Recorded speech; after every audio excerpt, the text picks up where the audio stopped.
नमस्कार दोस्तों, आपका स्वागत है आपके अपने YouTube channel study with Jupiter में। दोस्तों, आज हम मुगल काल का भाग 4 देखेंगे। इसके अंतर्गत शाहजहां के बारे में देखेंगे। शाहजहां द्वारा बनवाई गई इमारतें तथा शाहजहां द्वारा संबंधित लोगों तथा तथ्यों को देखेंगे। इसमें हम ताजमहल, दिल्ली का लाल किला, शाहजहां द्वारा बनवाया गया मयूर सिंहासन, दीवाने आम, दीवाने खास, इस तरीके की चीजों को देखेंगे और शाहजहां के बारे में भी पढ़ेंगे। चलिए वीडियो की शुरुआत करते हैं। देखते हैं शाहजहां के बारे में। शाहजहां का जन्म लाहौर में 5 जनवरी 1592 ईस्वी में हुआ था। शाहजहां की माता का नाम जोधाबाई, जिसे जगत गोसाई के नाम से जाना जाता था।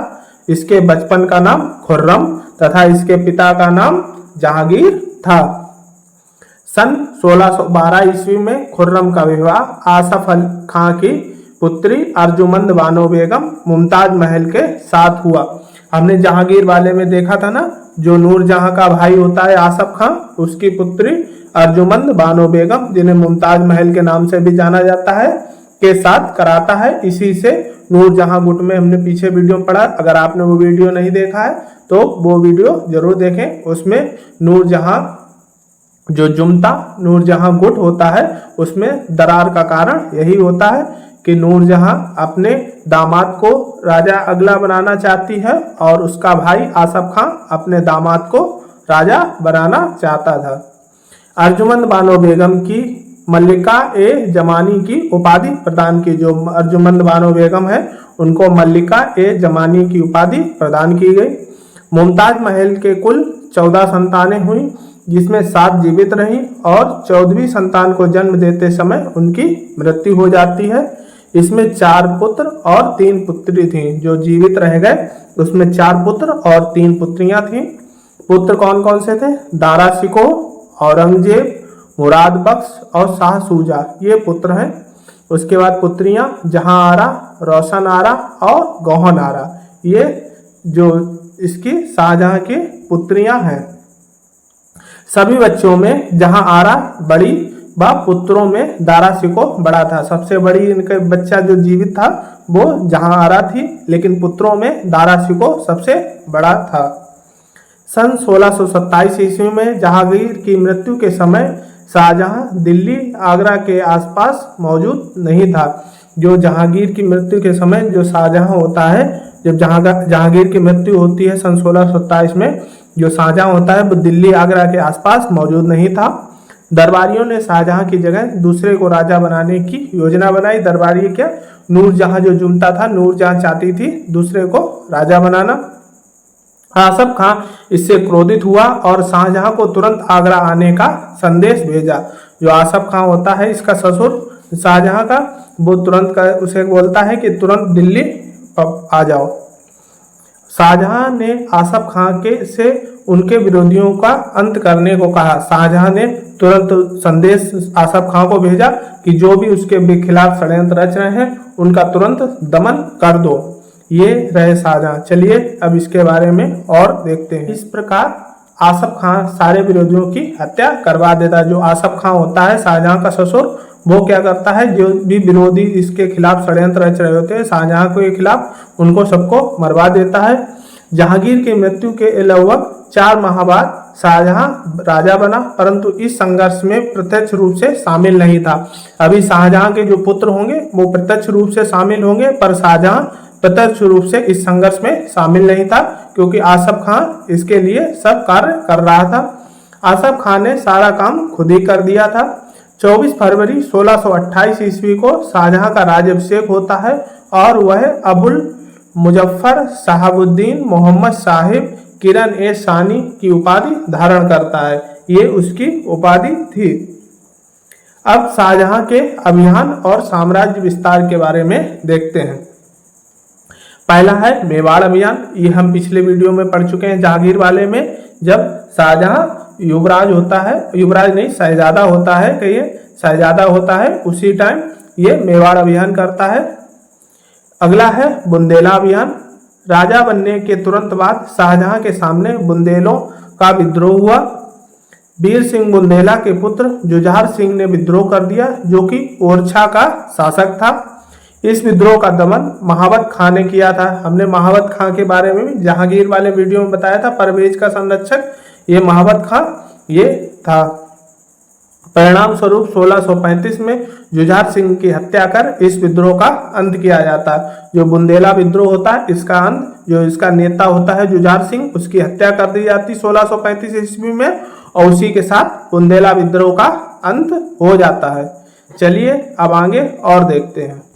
अगला है खान जहां लोधी के साथ संघर्ष। यह संघर्ष सन 1628 से 1631 ईस्वी के बीच चलता है। खान जहां लोधी एक अफगान सरदार था जो कि दक्षिण भारत में अहमदनगर को खुद स्वतंत्र घोषित कर देता है। जो ये क्या होता है, जब 1627 ईस्वी में जब जहांगीर की मृत्यु का उसे समाचार मिलता है, तो उसके बाद जो खान जहां लोधी होता है अहमदनगर का, वो अपने आप को स्वतंत्र शासक घोषित कर देता है। उसी के बाद 1628 में जैसे ही राजा बनता है शाहजहां, उसके बाद दक्षिण का अभियान शुरू कर देता है। कई युद्धों के बाद सन 1631 ईस्वी में खान जहां लोधी को मृत्युदंड देकर इस विद्रोह का अंत किया जाता है। अगला है पुर्तगालियों के साथ संघर्ष। पुर्तगाली धीरे धीरे अपना वर्चस्व बढ़ा रहे थे। कुछ क्षेत्रों पर मुगल सैनिकों को भगाकर खुद ही कर वसूलने लगे थे। जो मुगलों के शासन के क्षेत्र थे वहां से पुर्तगाली अपना अस्तित्व जमाकर वहां से मुगल सैनिकों को भगा के अपना ही खुद वहां का कर वसूलने लगे थे।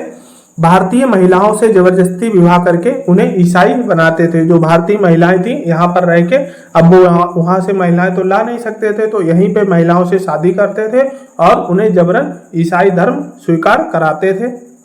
सन 1632 ईस्वी में शाहजहां ने अपने बंगाल के सूबेदार कासिम खां को हुगली में पुर्तगालियों का अंत करने का आदेश दिया। जो शाहजहां का 1632 ईस्वी में जो बंगाल का सूबेदार कासिम खां होता है, उसको तुरंत आदेश जारी करता है शाहजहां कि हुगली में जितने भी पुर्तगाली हैं उनका तुरंत के तुरंत दमन किया जाए। कासिम खां ने अनेक पुर्तगालियों की हत्या कर और सभी को बंदी बनाकर इस संघर्ष का अंत किया। जो कासिम खां होता है वो नरसंहार करता है पुर्तगालियों का, सारे पुर्तगालियों को मार देता है। जो बचते हैं उन सबको बंदी बनाकर कारागार में डाल देता है और पुर्तगालियों का वर्चस्व खत्म होता है। अगला है सिखों के साथ संघर्ष। जहांगीर के समय से ही मुगलों और सिखों के संबंध अच्छे नहीं थे। हमने देखा था ना, जहांगीर का एक पुत्र था, उसका नाम आप कमेंट में जरूर बताएं कौन सा ऐसा पुत्र था जिसे संरक्षण गुरु अर्जुन देव ने दिया था, जिसके बाद अर्जुन देव को फांसी दी जाती है जहांगीर के द्वारा। तो उसी समय से सिखों और मुगलों के बीच संबंध कुछ अच्छे नहीं चल रहे थे। तात्कालिक सिख गुरु हरगोविंद और मुगलों के मध्य लंबा संघर्ष चलता है।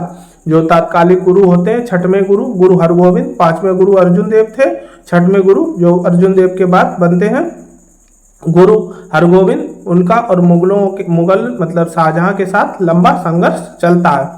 चलिए अब आगे और देखते हैं। अगला है कांधार अभियान।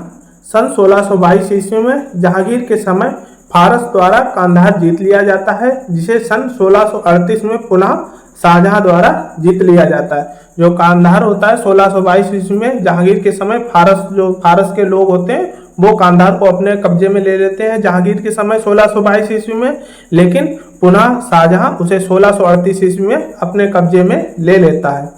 अगला है दक्षिण भारत के अभियान। सन 1629 ईस्वी में अहमदनगर अभियान करके उसे जीत लेता है। हमने देखा था ना, जैसे जहांगीर की मृत्यु होती है 1627 ईस्वी में, उसके बाद अहमदनगर में तुरंत विद्रोह हो जाता है और उसके बाद 1628 ईस्वी में शाहजहां उसका अभियान शुरू कर देता है। 1629 ईस्वी में अहमदनगर को जीत लेता है।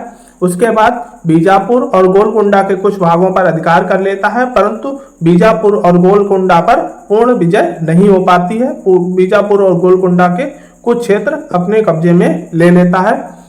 अपने पुत्र औरंगजेब को दक्षिण का सूबेदार नियुक्त करता है। जो विजय पूर्ण हो नहीं पाए, उसके बाद जो दक्कन मतलब दक्षिण भारत का जो क्षेत्र था, दक्कन का क्षेत्र, वहां पे अपने पुत्र औरंगजेब को वहां का सूबेदार नियुक्त करता है शाहजहां। अगला है बारे में देखते हैं ताजमहल के बारे में। अपनी बेगम मुमताज महल, जिन्हें अर्जुमंद बानो बेगम के नाम से भी जाना जाता है, की याद में, जिसकी मृत्यु उसके 14वें बच्चे को जन्म देते समय हुई थी। जो मुमताज महल है उनकी मृत्यु 14वां बच्चा शाहजहां का था, उसको जन्म देते समय हो जाती है। ताजमहल का निर्माण कराया, जो अर्जुमंद बानो बेगम मुमताज महल थी उनकी याद में ताजमहल का निर्माण करवाता है। ताजमहल की रूपरेखा उस्ताद ईसा ने तैयार की। इसके स्थापत्य कला का कलाकार उस्ताद अहमद लाहौरी थे। ये इंपॉर्टेंट क्वेश्चन है, ये एग्जाम में बहुत बार पूछे जाते हैं। ताजमहल की रूपरेखा उस्ताद ईसा तैयार करते हैं और इसकी स्थापत्य कला का कलाकार उस्ताद अहमद लाहौरी थे। ताजमहल के निर्माण में लगभग 22 वर्ष लगे, 1631 ईस्वी से 1653 ईस्वी में। 1631 ईस्वी में जैसे ही अर्जुमंद बानो बेगम की मौत हो जाती बच्चे को जन्म देते समय, उसके बाद इसका निर्माण कराया जाता है। इसका टाइम पीरियड 1631 से 1653 ईस्वी तक चलता है। समय लगा इसको बनाने में। सफेद संगमरमर का प्रयोग हुआ, जो कि राजस्थान की मकराना खान से लाया गया। जो राजस्थान में मकराना खान है ना, वहां से सफेद संगमरमर लाया गया था, उसी से ताजमहल का निर्माण किया जाता है। चलिए अब आगे और कुछ शाहजहां द्वारा निर्माण कार्य किए गए हैं, उनको देखते हैं। शाहजहां के निर्माण कार्यों को, पहला इसका प्रमुख निर्माण कार्य है आगरा का बना ताजमहल। ये आप देख सकते हैं, आप जानते भी होंगे, ये 7 अजूबों में भी शामिल है। ये यमुना नदी के किनारे स्थित है आगरा में ताजमहल, जो कि सफेद संगमरमर से बनाया गया है और 7 अजूबों में भी ये शामिल है। उसके बाद है ये लाल किला, दिल्ली का लाल किला। आगरा का लाल किला किसने बनवाया था, आप कमेंट में जरूर बताएं। और दिल्ली का लाल किला शाहजहां के द्वारा बनवाया गया, जो कि दिल्ली में स्थित है। चलिए और निर्माण कार्यों को आगे देखते हैं। अगला है ये जामा मस्जिद, जो कि दिल्ली में स्थित है। ये भी शाहजहां के द्वारा बनवाई गई, ये जामा मस्जिद जो दिल्ली में स्थित है। अगला है मोती मस्जिद। मोती मस्जिद अभी हम एक बार फिर आगे चल के पढ़ेंगे कि कोई एक शासक नया भी आएगा, वो मोती मस्जिद फिर से बनाएगा, उसे हम अगले वीडियो में भी देखेंगे। ये मोती मस्जिद जो आगरा किले के अंदर है, वो शाहजहां के द्वारा बनवाई जाती है। और जो दिल्ली का लाल किला है, उसके अंदर मोती मस्जिद अगले शासक के द्वारा बनवाई जाएगी, हम उसे भी आगे पढ़ेंगे। चलिए और निर्माण कार्यों को देखते हैं। अगला जो इसका निर्माण कार्य प्रमुख दीवाने आम, उसके बाद दीवाने खास। अकबर के समय में भी हमने देखा था दीवाने आम तथा दीवाने खास, और शाहजहां के द्वारा भी दीवाने आम और दीवाने खास का निर्माण कराया जाता है। ये इसके प्रमुख जो निर्माण कार्य थे, इसी कारण से इसे स्थापत्य कला का स्वर्ण काल भी कहा जाता है। अब आगे हम जो मुख्य महत्वपूर्ण टॉपिक है मयूर सिंहासन, जो इसके द्वारा बनवाया गया था, अब उसको देखते हैं। चलिए आगे देखते हैं मयूर सिंहासन को। मयूर सिंहासन का निर्माण शाहजहां के द्वारा करवाया गया था। यह आगे के मुगल सम्राटों का आसन हुआ करता था। जो अब इसके शाहजहां के बाद जो उसके उत्तराधिकारी होंगे ना, उनका आगे चलकर ये सिंहासन हुआ करेगा। इसके ऊपर तक जाने के लिए सीढ़ियां बनी होती थी, जो इस पे जाने के लिए पीछे से इसके सीढ़ियां भी दी हुई हैं। यह सोने तथा जवाहरात से मढ़ा हुआ था, आप देख सकते हैं सोने तथा जवाहरातों से ये मढ़ा हुआ है। मयूर सिंहासन में कोहिनूर हीरा भी लगा था, जिसे सन 1739 ईस्वी में नादिर शाह लूट कर ले गया।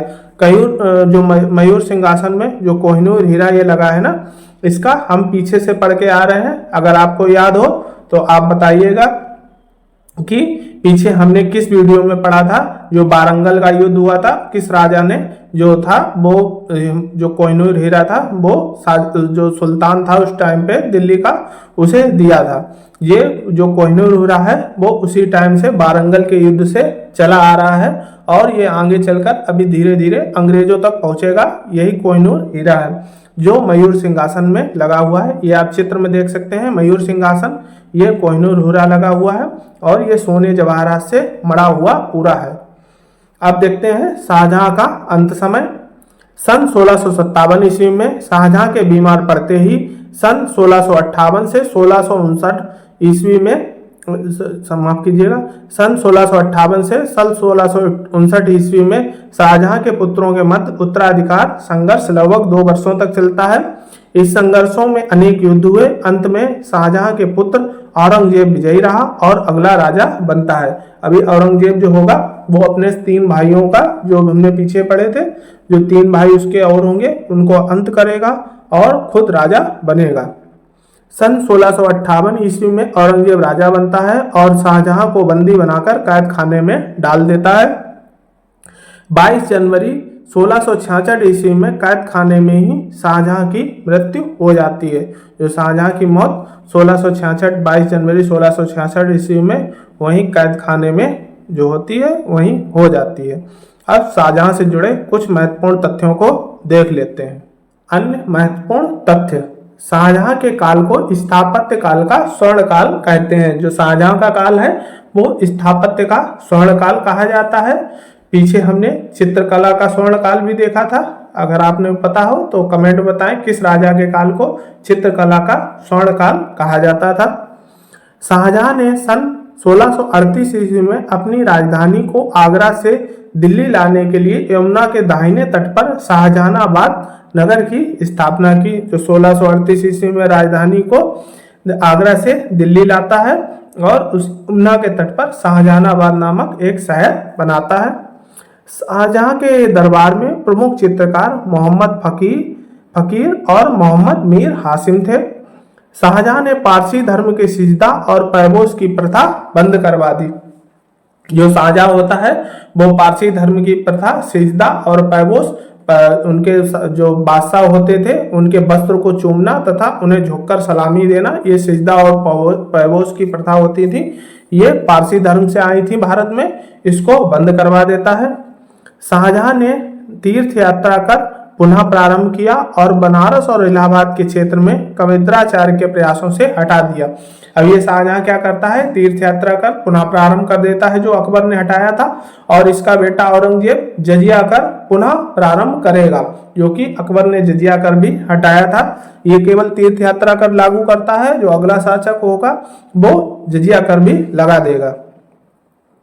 शाहजहां के दरबारी संगीतज्ञ लाल खां थे, जिन्हें गुड़ समुंदर की उपाधि प्रदान की। जो शाहजहां के दरबारी कवि लाल खां थे, उन्हें गुड़ समुंदर की उपाधि भी प्रदान की जाती है। इसी के साथ शाहजहां का वीडियो समाप्त होता है। आज शाहजहां के लिए इतना ही। अगले वीडियो में हम औरंगजेब तथा उत्तराधिकारी के संघर्ष के बारे में देखेंगे। अब वीडियो अच्छा लगा हो तो लाइक करें, सब्सक्राइब करें तथा शेयर करें। आज के लिए इतना ही। धन्यवाद।